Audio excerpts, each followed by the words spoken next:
Finding limit using graph of a function.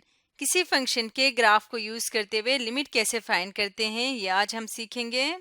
तो limit क्या होता है? जब किसी फंक्शन एफ ऑफ एक्स को या कोई भी फंक्शन हो, उस फंक्शन को जब हम इसको लिखते हैं एल आई एम और किसी सर्टेन पॉइंट की तरफ अप्रोच करते हैं, जो इसका डोमेन जो इसका इंडिपेंडेंट वेरिएबल होगा उसको एक सर्टेन पॉइंट की तरफ अप्रोच करवाएं, यानी उसके करीब करीब लाते जाएं, तो फिर फंक्शन कैसे बिहेव करेगा, फंक्शन की क्या वैल्यू आएगी, उसको लिमिट कहते हैं।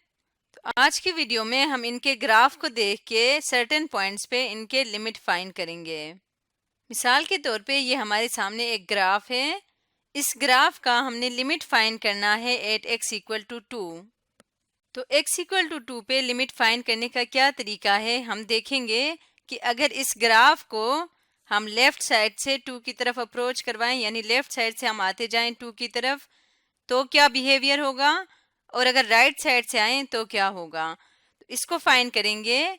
लिमिट x टेंड्स टू, हम x को पहले लेफ्ट साइड से टेंड करवा रहे हैं 2 की तरफ, तो x टेंड्स टू 2 और यहाँ पे छोटा सा माइनस लगा देंगे।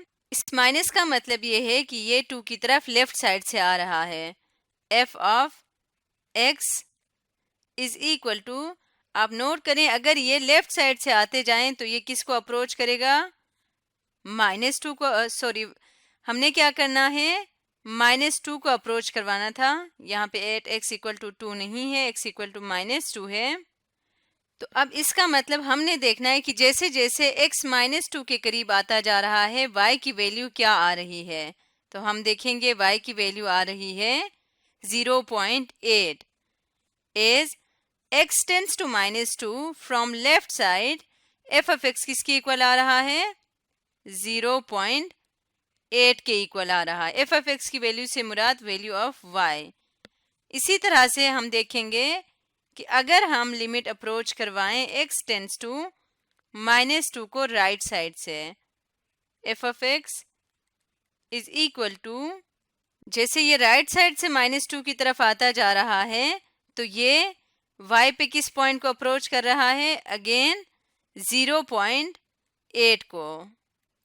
थर्ड स्टेप हमने क्या करना है, हमने फाइंड करना है limit at x equal to 2 अब इसमें हमने लेफ्ट और राइट साइड दोनों से एक साथ अप्रोच करवाना है और फिर देखना है कि ये किसके इक्वल होता है। f of x equal to, again ये 0.8 के इक्वल आएगा। जिस तरफ से मर्जी आए या दोनों तरफ से आए तब भी ये y एक्सिस पे 0.8 पे ही आ रहा है। तो यहाँ से हम देख सकते हैं इसको लेफ्ट हैंड लिमिट कहते हैं। Left hand limit, right hand limit और जनरल लिमिट, इसको जनरल लिमिट भी कहते हैं, ये तीनों इक्वल हैं। तो यहाँ पे हम लिखेंगे limit x tends to -2 from left side is equal to limit x tends to -2 from right side, right side के लिए प्लस का साइन लगाते हैं, f ऑफ x, और ये इक्वल है किसके, ये इक्वल है लिमिट, जगह नहीं है इसलिए मैंने नीचे लिख दिया, x tends to -2 f of x के।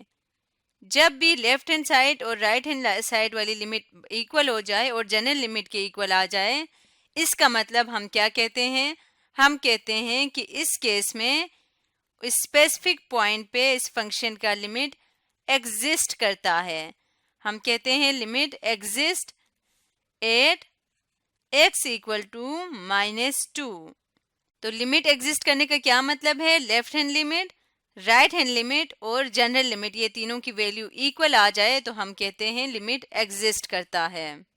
इसके अलावा हम इस पॉइंट के ऊपर भी फंक्शन की वैल्यू फाइंड कर सकते हैं।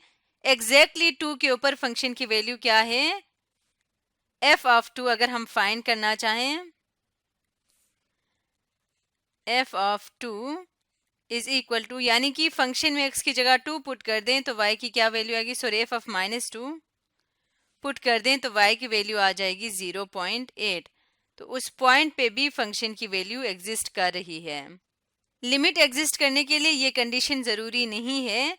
लिमिट एग्जिस्ट करने के लिए ये जो ऊपर हमने कंडीशन लिखी है इसका फुलफिल होना ज़रूरी है। अगर ये फुलफिल हो जाए तो लिमिट एग्जिस्ट करता है। इसी तरह एक और प्रॉब्लम देख लेते हैं। ये हमारे सामने एक और फंक्शन है जिसका ग्राफ हमने फाइंड करना है, तो हम इसका लिमिट फाइंड करते हैं। For example at x equal to 2 पे, x इक्वल टू 2 पे इसका लिमिट फाइंड करते हैं। तो सबसे पहले लेफ्ट हैंड लिमिट फाइंड करेंगे, यानी कि limit x tends to 2 from left side f of x.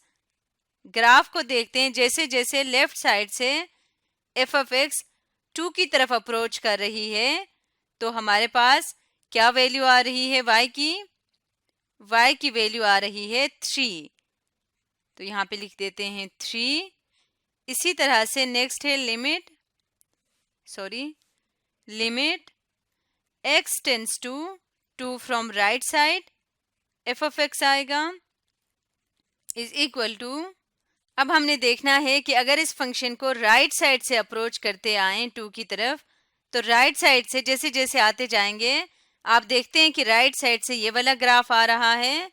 तो जैसे जैसे राइट साइड की तरफ से 2 के करीब आते जाएंगे हम इस पॉइंट पे होंगे, इस पॉइंट के करीब आते जाएंगे। और ये पॉइंट क्या है? ये पॉइंट है -1.9। तो लेफ्ट साइड से जैसे जैसे हम आते जाएं, ग्राफ का ये वाला पार्ट पहले आ रहा था तो ये 3 वैल्यू दे रहा था y की, जबकि राइट साइड से जब हम आए तब y की वैल्यू है -1.9। अब इसके बाद जनरल लिमिट भी देखते हैं। लिमिट x टेंड्स टू 2, दोनों तरफ से अगर हम 2 को अप्रोच करवाएं तब क्या लिमिट आ रहा है? जब दोनों तरफ से लिमिट अप्रोच करवाएं तो एक फिक्स नंबर आना चाहिए, तभी हम यहाँ पे लिमिट लिख सकते हैं। इस केस में क्योंकि लेफ्ट साइड और राइट साइड दोनों से एक साथ अप्रोच करवाएं तो लेफ्ट साइड की कोई और वैल्यू आ जाती है, राइट साइड की कोई और वैल्यू आ जाती है। एक साथ वो किसी एक फिक्स पॉइंट पे, कॉमन पॉइंट पे नहीं पहुंचते। तो इस कंडीशन में हम क्या कहते हैं कि limit of the function at x equal to 2, जो जनरल लिमिट है वो डज नॉट एग्जिस्ट नहीं करता। जनरली आप कह सकते हैं कि जब भी लेफ्ट लिमिट और राइट लिमिट इक्वल ना आए तो इसका मतलब ये होता है कि लिमिट एग्जिस्ट नहीं करता। अब हम देखते हैं कि उस पॉइंट पे, यानी कि पॉइंट 2 पे फंक्शन की क्या वैल्यू है। एग्जैक्टली 2 पे फंक्शन की वैल्यू ये वाली हम नहीं ले सकते क्योंकि ये होल है। होल का मतलब इस पीस पे 2 की वैल्यू नहीं है। यहाँ से देखें तो ये वाला पॉइंट है एट x इक्वल टू 2 पे फंक्शन की वैल्यू आ रही है 3। तो इस तरह से हम ग्राफ्स की मदद से लिमिट फाइंड कर लेते हैं। कुछ और फंक्शंस के भी हम लिमिट फाइंड करेंगे, लेकिन वो नेक्स्ट वीडियो में हम करेंगे क्योंकि इस वीडियो में टाइम शॉर्ट हो गया है।